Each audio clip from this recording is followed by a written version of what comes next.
Okay, today we're going to make my ribs. So the first thing we're going to do is open these up and rinse them off. They're St. Louis cut.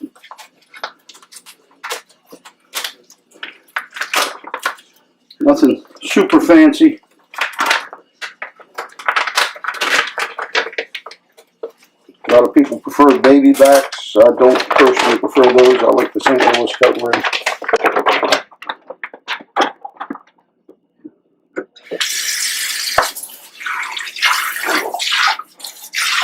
We'll just hit these with some cold water and rinse them off. Next thing we got to do is we're going to take this membrane off the back of here. You can't get smoke or rub or anything to penetrate through it. So we're just going to cut the corner there, raise it up off the bone, and take a piece of paper towel, and you'll find that you can grab a hold of that and rip it right off of there using that paper towel. Okay, got a baking sheet here. It's covered in aluminum foil. I'll keep things clean. I'm going to do the back side of these first. You can use a commercial rub. You can buy lots of them in the store these days. I happen to make my own.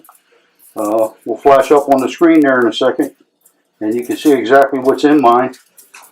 Some of the ingredients might look a little strange. Butter powder, tomato powder. You'll find if you go online, you can order powder just about anything. It's not super expensive to do it this way. As the rub also doubles, as you can see on the recipe, you can make the barbecue sauce out of it.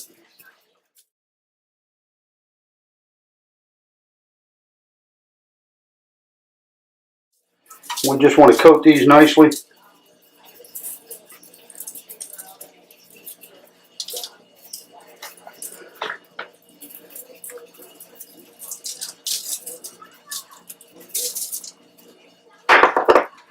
Okay, we got our ribs all rubbed.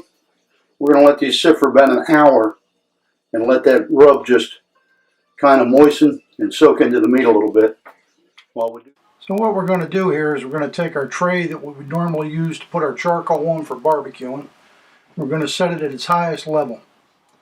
That way we can use it as a baffle to channel that heat from that firebox into the entire smoke chamber rather than all have it just come out at the right end.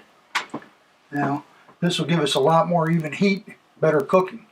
And that small opening you can still see in the top there, we're going to cover that up with an aluminum roasting pan, aluminum foil, and it's going to double for us. It's going to turn this into a wet smoker. We're going to dump about a half a bottle of apple juice into it. Once that heat comes up out of that right end, it's going to turn that apple juice into steam. That's going to keep the bottom of our ribs nice and moist, and it's also going to help to cook them. They're going to come out real tasty. Put our grates back on. Take our ribs, position them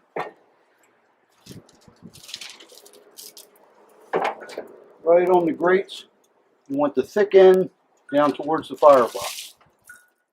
Today we're going to be using apple wood to smoke these ribs. Gives it a nice flavor. It's nice and mild. We don't want to use too much of it. Our smoke chamber is not that large, so we don't really need a whole lot in there to flavor the meat. What we don't want to do is we don't want the smoke to overpower the flavor of the pork. We want to be able to taste the pork in those ribs and that rub. Put some apple juice in this spray bottle. We're going to come out here in an hour. We're going to use it to mist our ribs. Keep them nice and moist on top. Well, our first hour is up and it's time to mist our ribs here. We've got our apple juice. I'm going to spray them real good. A little dry on top, you'll find. This will moisten up that rub. Let it do its magic. Keep the ribs nice and moist. Add another layer of flavor. Let's let them cook. There, 3 hours are up and it's time to wrap our ribs. What we're going to do is take some brown sugar.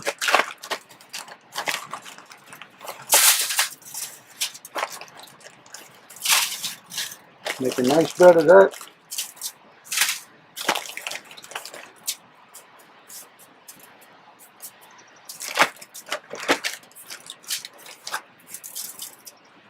top of that, we've got squeezed butter.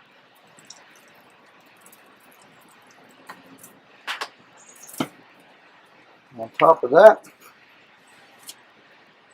you're going to squeeze some honey.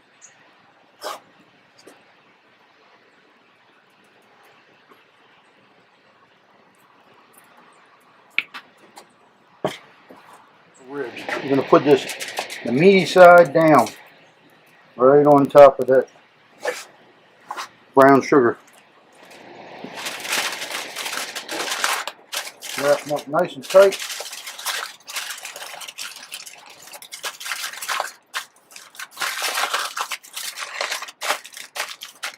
Do that with all 3 racks, put them back on the grill for another hour. 4th hour is up, our ribs are done. Time to unwrap them. Now, just to give you a warning, there's going to be a lot of juice in here, a lot of liquid. It's very hot. So you're going to want to pour that off into the sink. Then we can get to our ribs.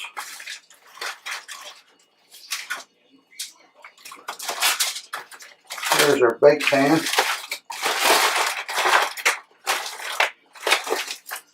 There's our sweet, delicious St. Louis style ribs. Now if you want to put a glaze on these or some sauce, now is the time to do it. Got some barbecue sauce here that I've watered down a little bit with some Coca-Cola. And then we're just going to take a silicone brush and brush that over top of them. Give them a glaze.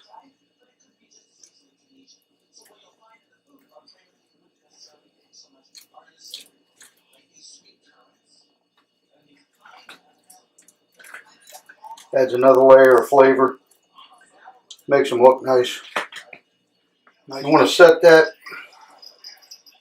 put these back onto the barbecue for about 30 minutes and set that sauce. Otherwise, they're ready to cut and serve.